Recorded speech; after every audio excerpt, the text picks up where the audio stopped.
My visits to a number of countries to either go on state visits as well as attending various forums like the G20 and COP27 were well announced in advance.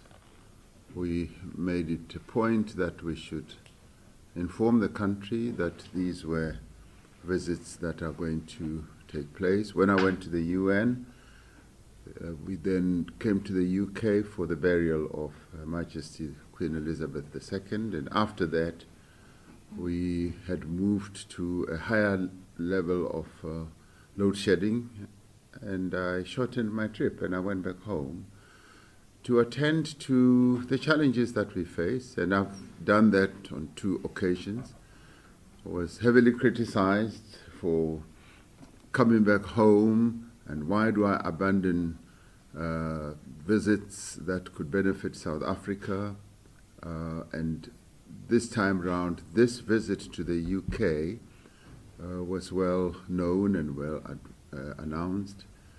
And even as I left, we were having the challenge of increased load shedding, and it had to do with diesel shortage, financial challenges, which I am continuously attending to with ministers. I have ministers whose job is to address these issues, and once we've got the framework, such as the one that we put in place to address our energy challenges, ministers as well as the executives of those entities are meant to address that.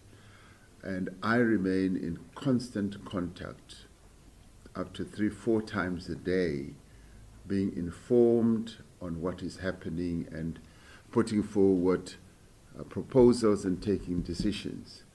So much as I want to be present in the country all the time to address all the challenges that we have, there are times when we've got to also get those who are supposed to do the work themselves. And I then do other work, which is put South Africa on the global map and advocate for increased investments in our country.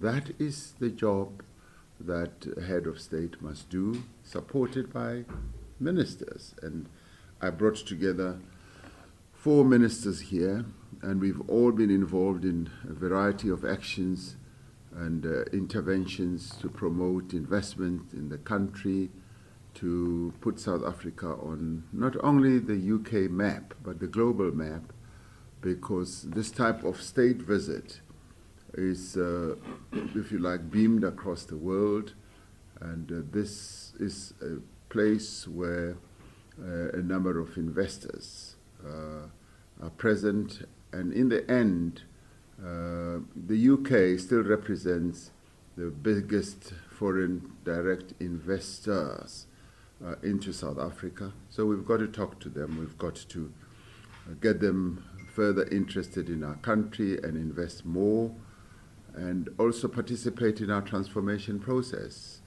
And that message is an important message to put across to them.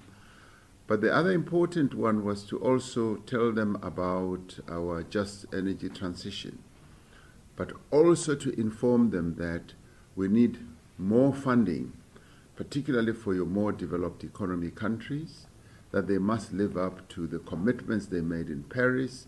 They must also live up to the commitments they made at COP26. And now the recent move that developing economy countries are making is that there should be compensation for damage that has been done to our climate. Coming to the ANC process, that is a transparent ANC process that everyone has been aware of. And as for me, I'm humbled and truly honored by those branches that have indicated their support.